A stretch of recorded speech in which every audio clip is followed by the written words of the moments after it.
Hello, everybody. I'd like to welcome you to the Extreme Studios 25th anniversary panel. We're gonna go ahead and get things kicked off. Come on. Let's get. What are we gonna do? Here we go.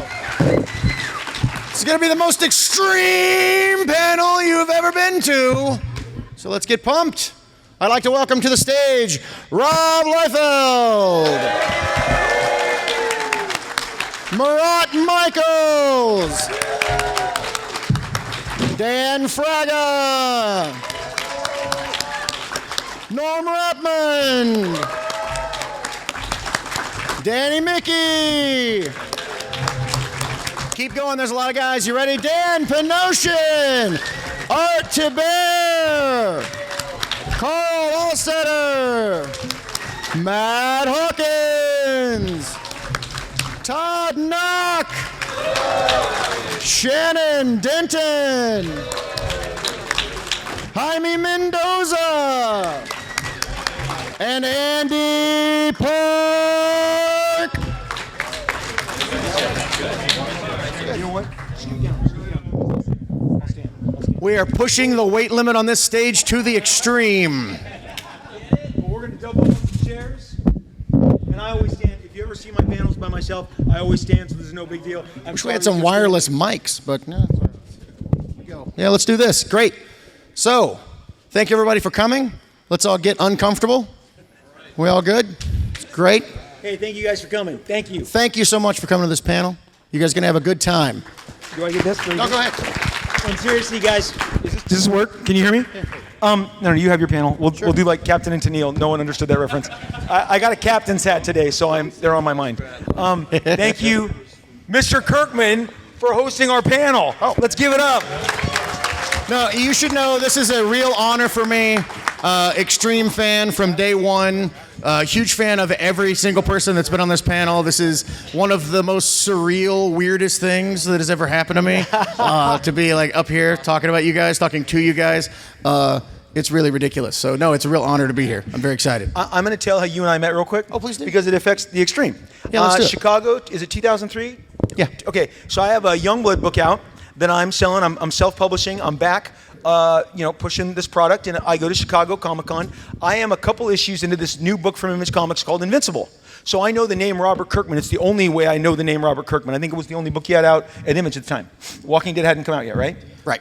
So I'm there with my Youngblood, and this giant man comes over and is looking at the stuff and is like, "Hey, how you doing?" And I'm like, "Hey, what's up?" And I didn't know who he was. He's like, "Yeah, my name's Robert Kirkman." I'm like, "You Robert Kirkman?" I was like, "I love Invincible." And I started slathering him with all the love he deserves.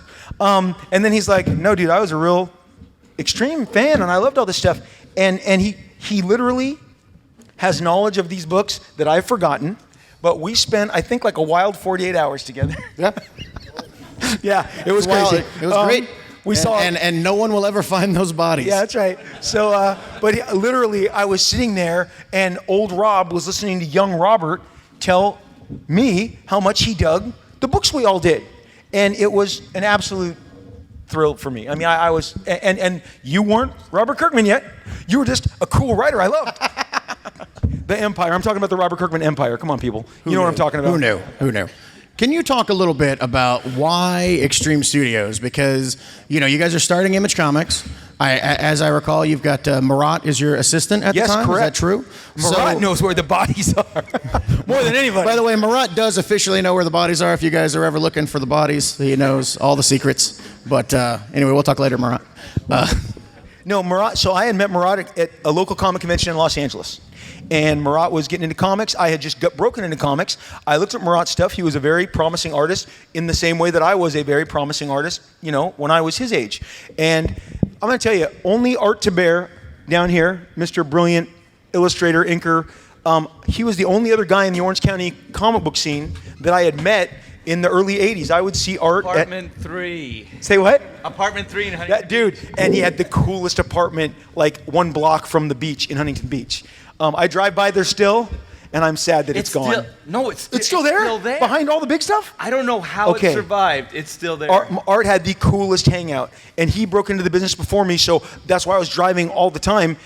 True story, I don't get my Hawk and Dove gig unless Art turned it down, which I was so excited because I've told people I was DC's last choice for that book. I was like, me, and they were like, no, and then it made my career. So, but you did what was it, Warlord? I did a little backup story, correct? And I was working on the Warlord yes. at that time, and we jammed on that in. So and literally, I was amazed with Art's. He was a tremendous talent, inker, penciler.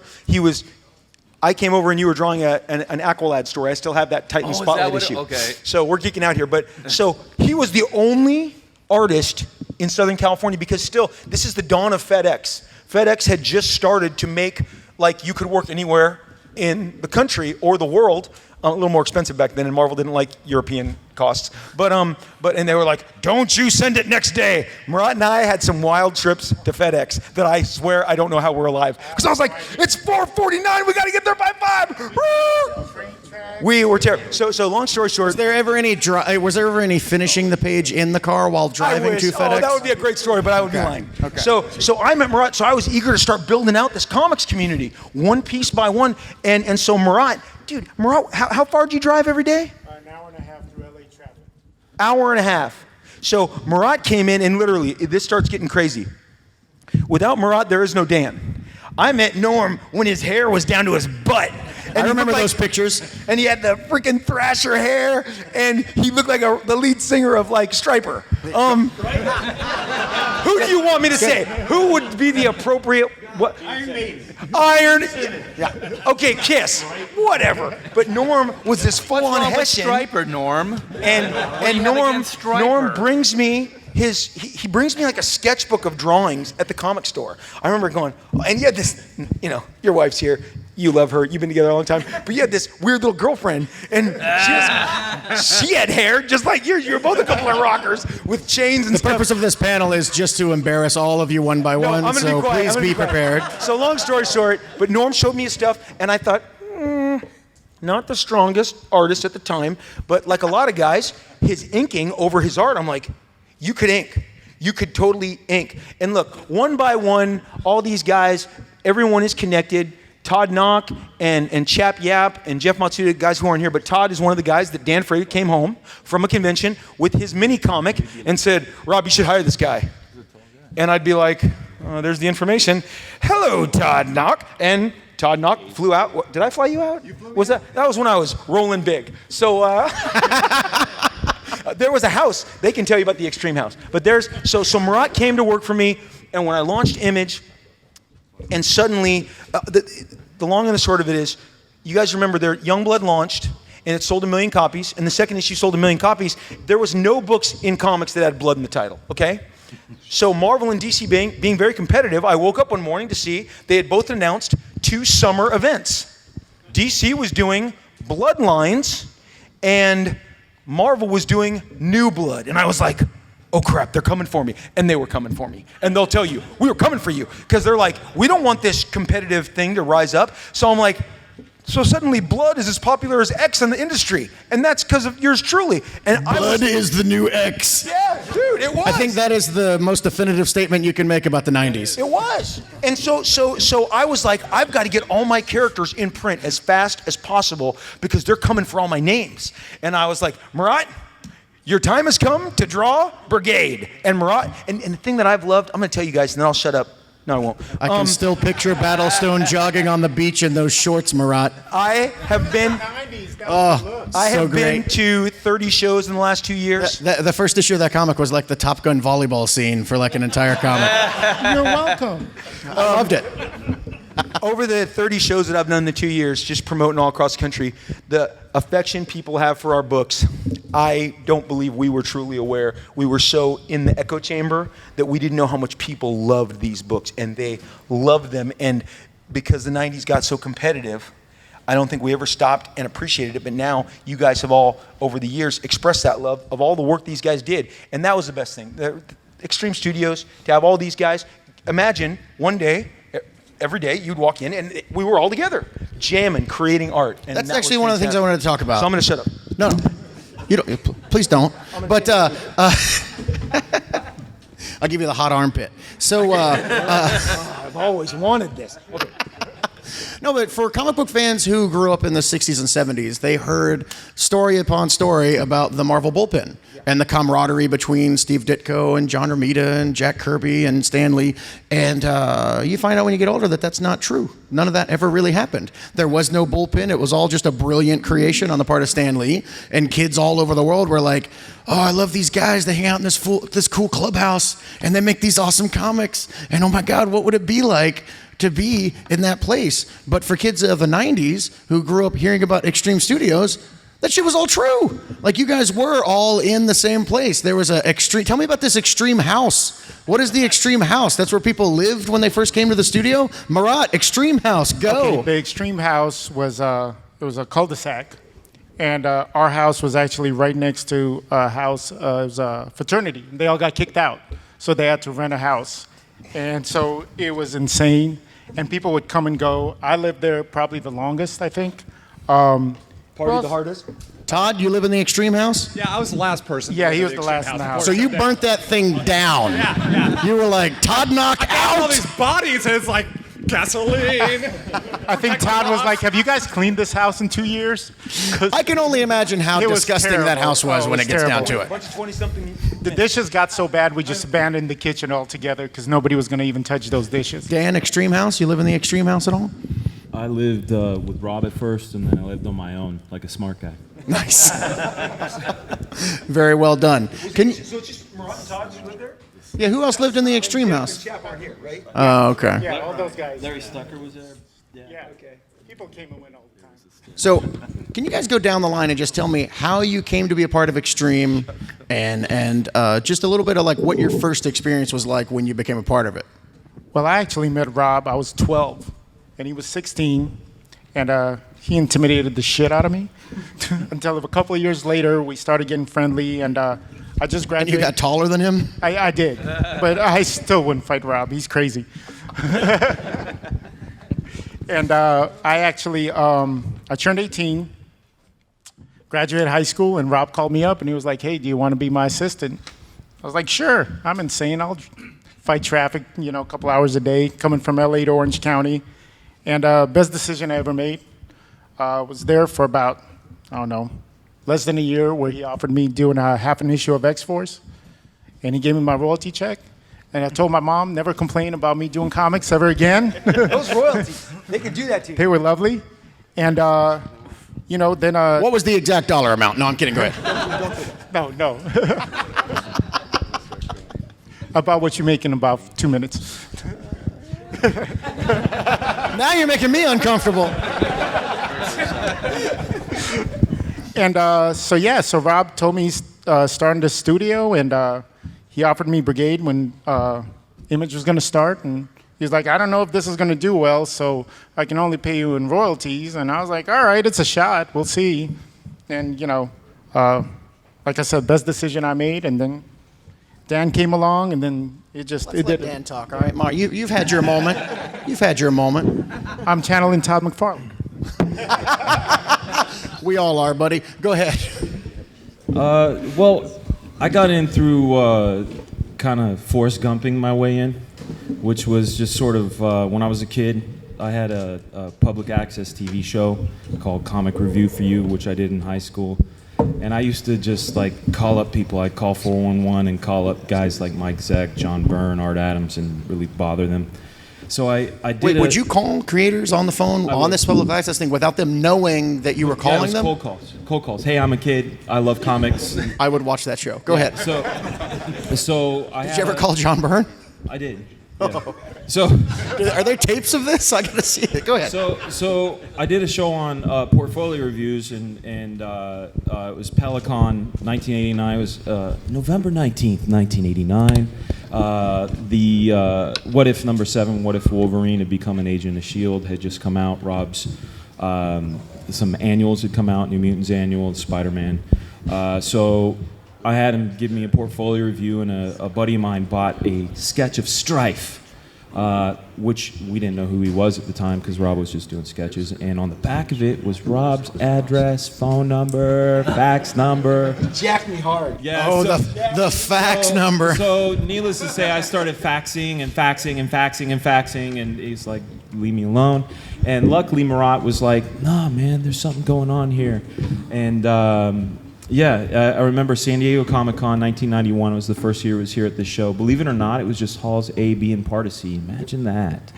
Summer of T2. You guys remember Terminator 2? Will Smith, Summertime, was bumping on the radio.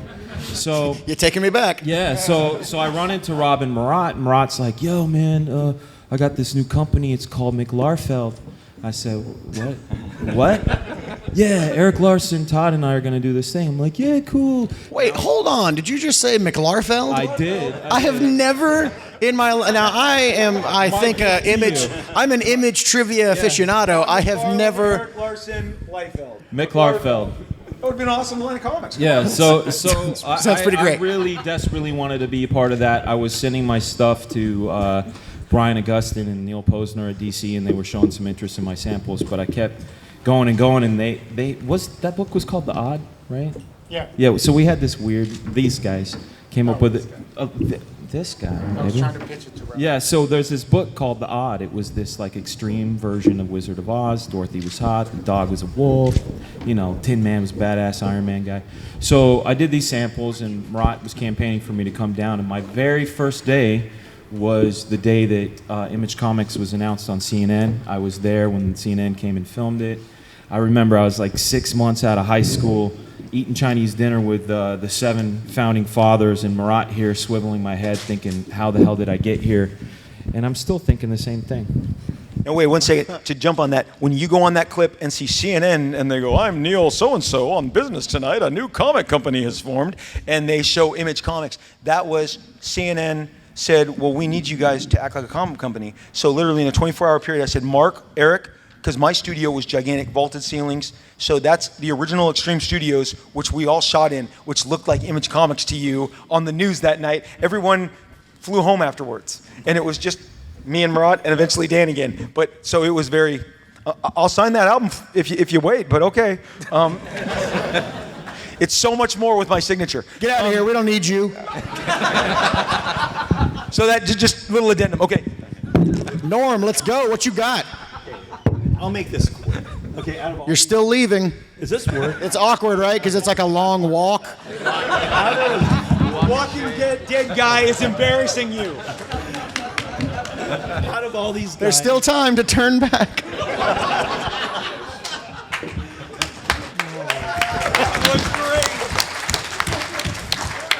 Couple of assholes. Go ahead. I'm going. Okay, out of all these guys, I was probably the least experienced of how comics were made. I never showed anyone my work. I showed a comic store owner that Rob knew. The guy said, I never knew you could draw comics. He's like, I'll show Rob, he's starting a new company. And I'm like, really? Okay. So then he showed him, and then he said, Rob liked it. He wants to see if he'll work out. And I'm like, okay. So I'm thinking I'm going to be a penciler. I finally meet Rob about 2 weeks later. I need inkers. Can you ink? Your pages look great. Yes, I could ink. So, okay, then a week later I get to the studio. He gives me a sample page. I go home to get my tools. And I got these Speedball ink pens, which I didn't know how inkers inked or anything. So I started inking. Rob came over, started laughing at me. Well, what are those? In that voice. A nice laugh. And then Rob introduced me to the 102 nib, and I'm like, oh, well, that's, that's tiny. So from that point on till 25 years later, today, that was my inking journey. And so now whenever I meet someone at the conventions, and they always tell me, oh, I don't show anyone my work, I tell them, show everybody. Yep. Because I never showed anyone, and if I didn't go in that day to that comic book store, I would not be here today. And really, I mean... This is bringing back... We're like the comic book Expendables. I'm like Stallone going all over the world going, you can jump off a cliff. You want to work for me? But no, I mean, like, I inked the first thing, and I still have the original piece, and it's really bad, but Rob saw something in there. He's like, it's great, ink Marat. And Potential. And then I find out years later, Marat hated everything I did. Whoa, the secret stories of extreme. I'm gonna interrupt the panel just to say for 1 second. Rob and I constantly talk about comic book artists, and I have to give Rob a lot of credit for his eye, because there have been numerous artists over the last 15 years that I've known Rob where he's been like, oh, this guy's gonna blow up. He's gonna be fantastic, and I'm like, don't see it. That guy sucks. And then 6 months later, I'll be like, oh, that guy's like my favorite artist now. What the heck's going on? So I really got to give him credit. He's really got a good eye. Andy Park. Hi, this is really special for me because I met Rob right here at San Diego Comic-Con 1994. I was 18 years old, sophomore at UCLA. I went in the line with my portfolio, in the Image line, because my dream was to work for Image, and Rob was there. Not some editor that I never saw before. It was Rob, and I was kind of like, awestruck. Showed him my work. He saw some potential. He said, "Do you want to be an intern?" And my mind was just blown because I just wanted a critique from a professional. And then subsequently, I did a lot of samples for him. I didn't get hired right away, but maybe about 6 months later, after doing a lot of samples, Murat was the one who hired me. He was the art director at the time. I got into the bullpen over in Anaheim Stadium, close to it, and there's like a bullpen of like 20 different artists. Dropped out of school. I was intimidated as heck. But he was my first boss who gave me my first crack. So thanks, Rob.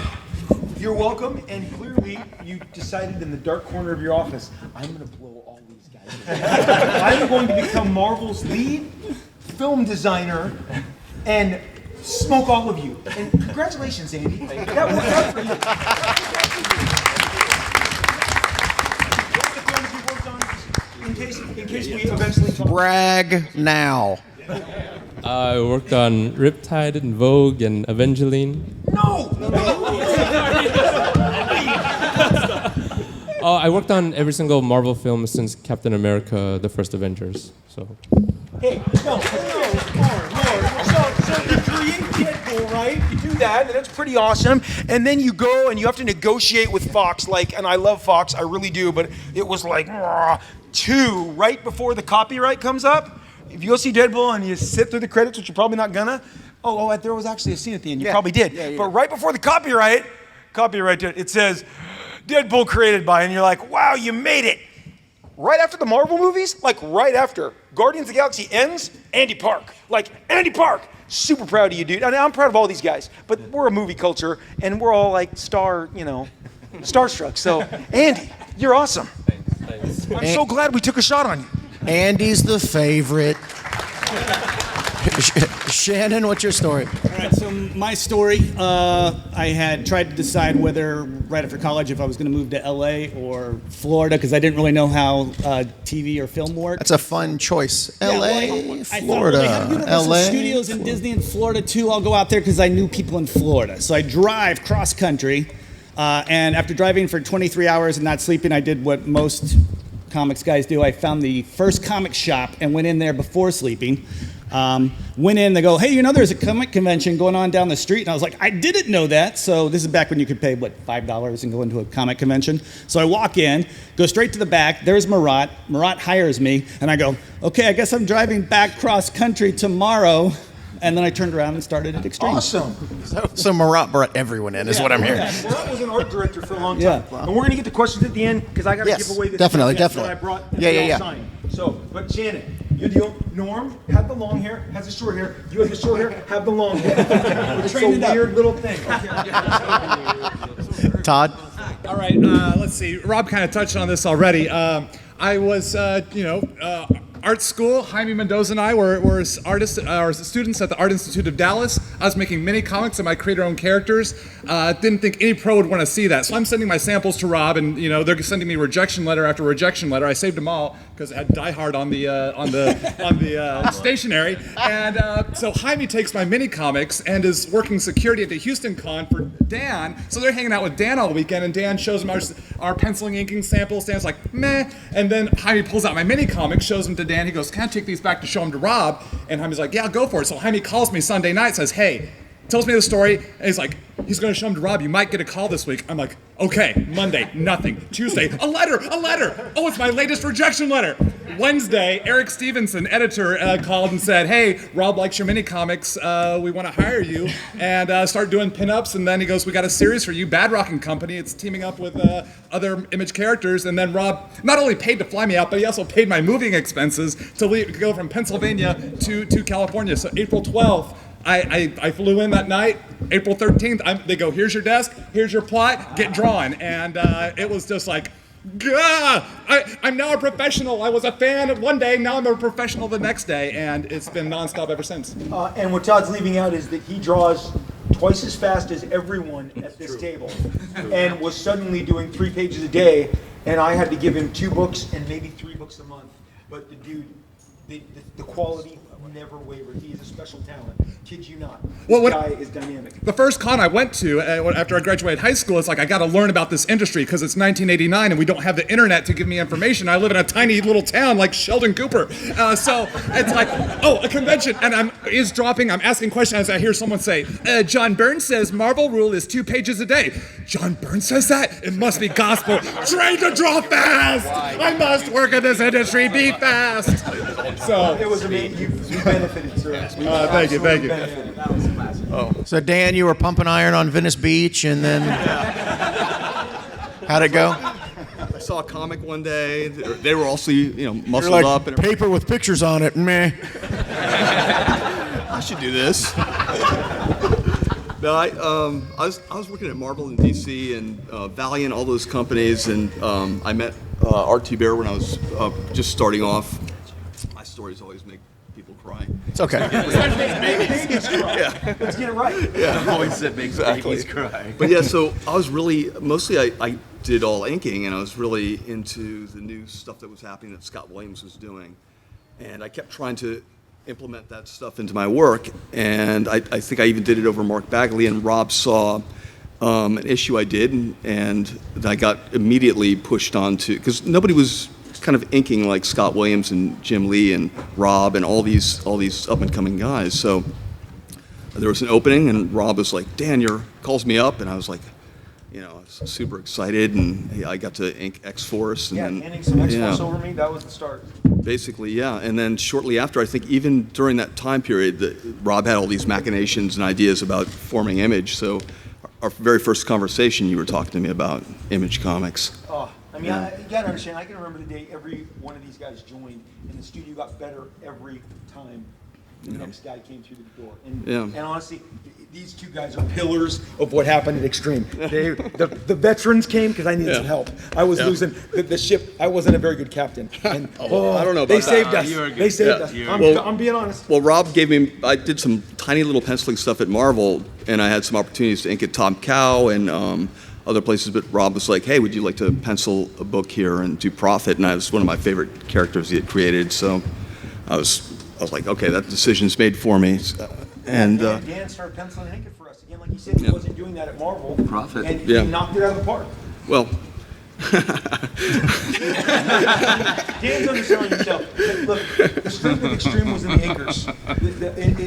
When you look at a comic, it can be ruined by inks or enhanced by inks. And we put together one of the best inking corps that comic books ever saw. There's a lot of energy in everything that Extreme Studios did, and there's a lot of, you could feel it. If you could open up any of those Extreme Studios comic books, you could just see that charge and that power. And man, we had a blast. I mean, Artie and I still talk about this stuff to this day. Every day was mayhem and fun, and I'm sure there was some. And we did some more. And we did more work in that time period. So much was produced, and it was amazing. It was an amazing time. Yeah, it's 15 minutes. Oh, okay. Sorry. Mine is a tale as old as time. No, it's not. No, it's not. It just was. It was natural. It was organic. I knew Rob from way back, and I don't know really how it happened. I just started hanging out at the studio, and I had like Mark Silvestri wanted me to come to Top Cow, but that was before Top Cow, and Ink Cyberforce, and then there was the Homage or Wildstorm, and it was just like you won my heart, dude. Like, he was like, I'm just gonna come here and I'm gonna start working, and it was a great time. It just felt like the right thing to do. It was organic, and you were very welcoming. You were very welcoming. Fought over who Art and Dan would get to ink. Yeah. Murat's like, everybody fought over these two guys, and Danny Mickey, who's down here. We haven't gotten him yet. Yeah. It was because they enhanced your work. Your work looked better. Well, anyways, it was a great time, and thank you so much. And I don't want to take everybody's time, so go move. Who's next? Something very special that we're moving towards. Yeah. Okay. So Todd was kind of saying mine and Todd's story is kind of connected because we went to Art Institute of Dallas together. So while I was in art school, I was seeing everything that Murat and Dan and Rob and all these guys were doing, and I was going to be a graphic designer in advertising, and then I met Todd, and I got to see all the joy and fun that he had making comics, and I was also a huge comic book fan. So then Todd is the one that kind of convinced me that, if he's going to go and try to make a professional career out of doing comics, then I'm going to do it too. He inspired me that way. Oh, and the other thing you forgot, Todd, remember when I showed Dan those samples? You specifically told me, don't show anybody these samples. No, the mini comics. No, the mini comics, yes. But yeah, and so I was like, I'm gonna show them anyway. I felt so betrayed when he called me and said, I showed him your mini comics. He was like, you bastard. He goes, they like them. You're my best friend. So Dan was, of course, like Dan said earlier, he was like, I need to take these, and he took them to Rob. So anyway, so after Todd got hired, I think it was in 94, about 5 months after that, I'd come to visit Extreme Studios. I showed Rob some of my stuff. He said, it looks cool, just get better. Then it was another convention.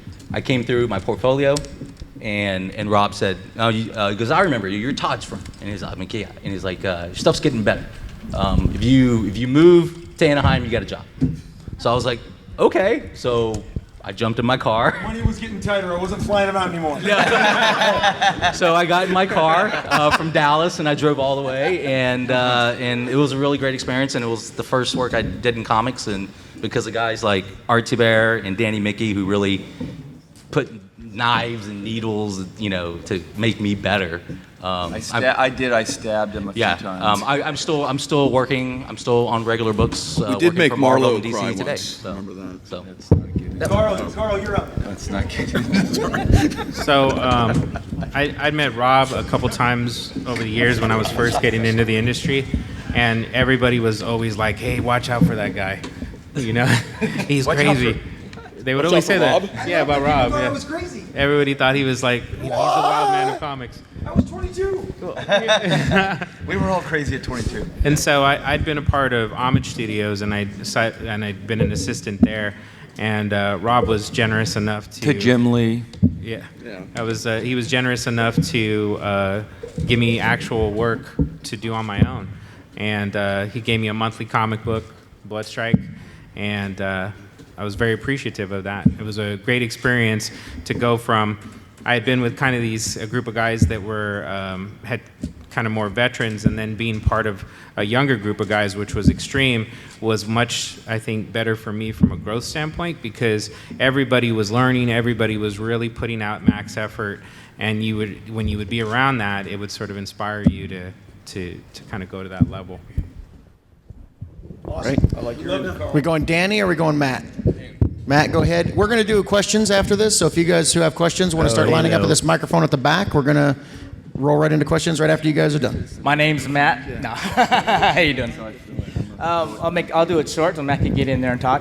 I actually was Artie Bear's assistant during the X-Genesis phase, so I was pretty much a total fanboy, and I met Art, and I was working at another company. I was working at Jeffrey's Comics on the weekend, and Rob came and had a signing on that. And what I did is we did a wizard contest thing, and I drew like a cover. I ripped some pieces from Jim Lee and everybody. I put them together and just came up with the idea. And some guy was in line, and it slid down. The comic that guy was having Rob sign slid down, and my piece was there, and Rob goes, "Who inked that?" And I said, "I did." And I just remember go, "Have a seat." And now the rest is history. That's it. Visited the studio, and oh my God, man, life changer. And thank you very much. I wouldn't be here today without Extreme. And Danny Mickey never inked anything ever again. No, that's it. Done. Listen, Danny, all the guys who ink are the most popular inkers currently in the business, period. And it's, I mean, That is true. The DC Marvel, they're the staples. I love that they got their start here.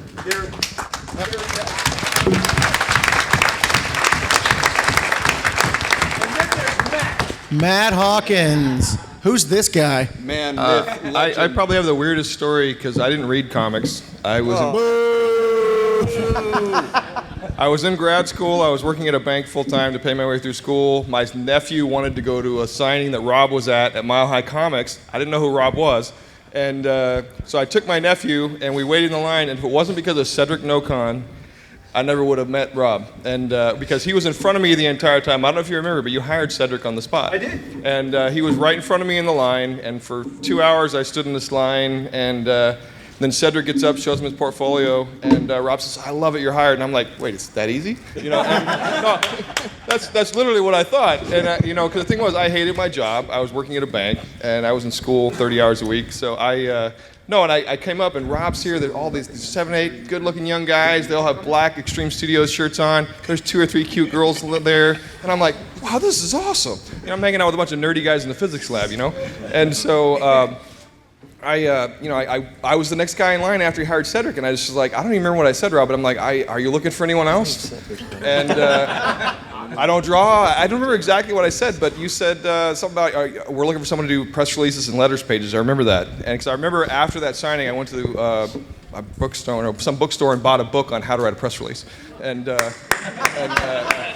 Look, Matt's interview was one of my favorite interviews ever. I knew he was kind of in over his head, but I loved that he was BSing me.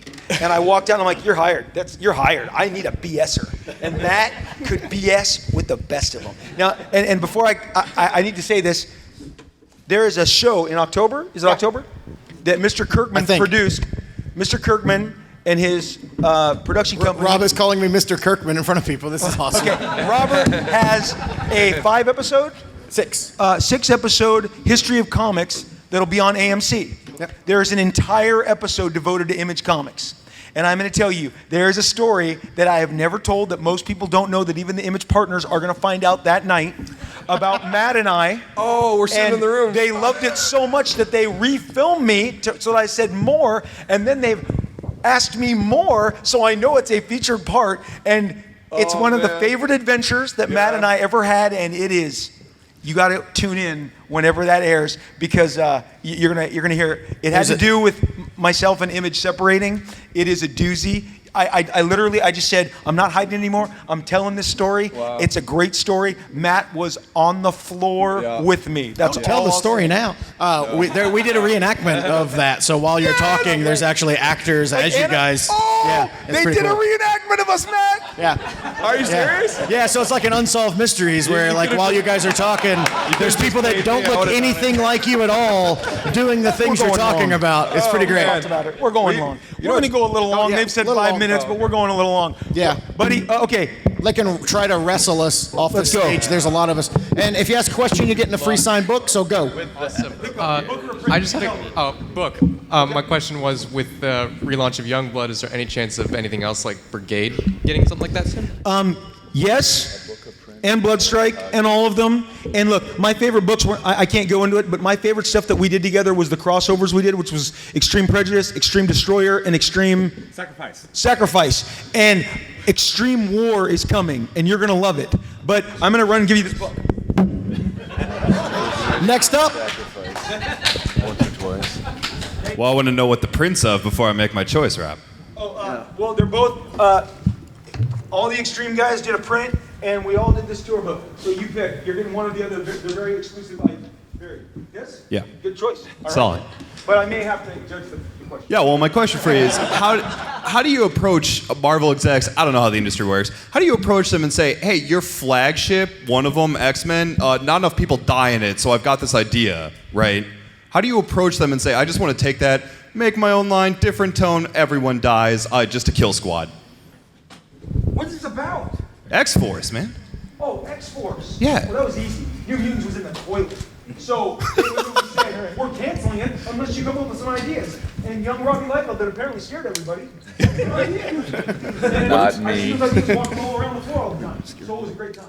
You get a break. Go, go, go. Let's keep this moving. There's a lot. Anyone can answer this. There's a lot of energy on the stage, and obviously you guys had a lot of fun in Extreme. Comics has changed a lot since that time. Do you know of any, or do you guys feel there's studios out there that still have that energy, or is the commercialization just kind of changed it dynamically? Anybody can answer. There are no more There's studios, no more right? fun. It's sad. Honestly, bro, that's why when we get together, and we've gotten together 3 times this year, it's a blast because I just remember all the fun we had under one roof. And sadly, I can't think of one studio like this. And there was 3 at the time, Extreme, then Wildstorm, and Top Cow. So I wish I could afford to put the team back together, but I can't.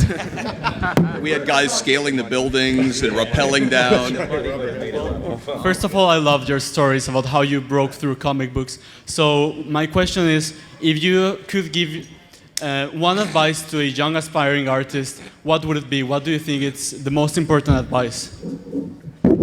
Tell a story. You have to tell stories. People bring me pinups all the time. It's been 20 years. I don't care. And listen, I got into the comic on my first try, but it wasn't because I stood next to people who argued with artists. When I was from 16, 17, 18, I stood next to people who would go to Marvel editors, and a Marvel editor would say, well, I don't like how this is happening, and this doesn't flow. And the guy goes, what do you mean you don't like it? And I'm like, I'd watch people die right there, and I'd be like, this guy's sinking hard. But I sat while Mark Grunwald and Carl Potts and all these guys, but listen to what they tell you. Listen, they want you to succeed. You have to listen, but you have to tell a story. You have to tell, and it's not just 3 guys fighting. You have to have somebody get up out of their bed, Peter Parker, go in, open his bag, put on the Spider-Man costume, and then jump out the window. Just don't cut to him swinging. You got to do the hard stuff. And that's my answer. What do you want, a book or a print? The book. We can do one more, guys, and then we have a special thing we're doing. One more. Everyone else, you are out of luck. We feel terrible that you didn't get to ask your question, but not that terrible. I'm just trying to... Oh, keep standing there. You guys are getting free stuff. Anyone who wasn't standing, try and stand quickly and see if he notices. Anyone who stands. That guy in the hat, he got one. He wasn't standing up. Pretty awesome. Go ahead and ask your question, sir, while this kerfuffle is happening. Well, my question is quite simple. What is your favorite thing about the comics media nowadays? Yeah, please do. I'd like to answer this one. I'll go quick. I grew up on a chicken farm, and we didn't have a lot of money, and a piece of paper and a pencil, and you can invent a world. Think of what Jack Kirby did with that. You know what I'm saying? Like, he created the Marvel Universe. So there's a big lure to a poor kid that you can make anything you want if you learn how to draw. And to me, that's the big lure, storytelling on the cheap. On your iPad. Well, hey, everybody. Thank you very much. Robert has a quick thing he needs to do. I'm going to tell you guys all about it. Yeah. So if you just have 3 more minutes, and then we're going to wrap. My answer to that question is my favorite thing is the money. And before we wrap up this panel, I wanted to call Mandy Burden up to the front here, because there's a Mandy Burden somewhere in the audience. Where are you at? Mandy Burden. Yes. Could you please come to the front? We are going to get a free print. Mandy. We have free prints for you. I ran out of prints, damn it. Oh my gosh. Did she get the captain's hat or the admiral's hat? So, in life... Marat Michaels, baby. Yeah. Have you met Marat? Marat Michaels? Extreme alum? So in life, you have moments that kind of set the course for a long time. And when I met Rob and joined Extreme, it was the best decision I made. And about 16 months ago now, I met Mandy here, and she's going to be the second half of my life with Rob. So it's like a threesome. And so Rob kind of started this, about 23, 24 years ago. So it's kind of an extreme thing that we do. And so extreme what's happening. So, Mandy, will you marry me?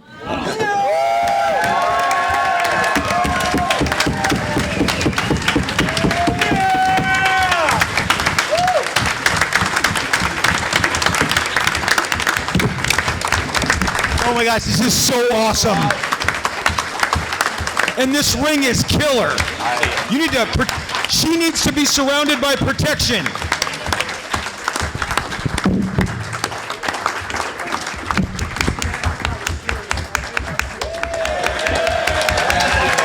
Congratulations. Congratulations. The money you're making easy. Congratulations, you two. This is so awesome. And truly, I have known Murat so long, and he has found true happiness with you, Mandy. And I'm telling you, not many people slow Murat down, and he 16 months. Whoa! So this is beautiful. Thank you, Murat. We're so excited for you. Thank you.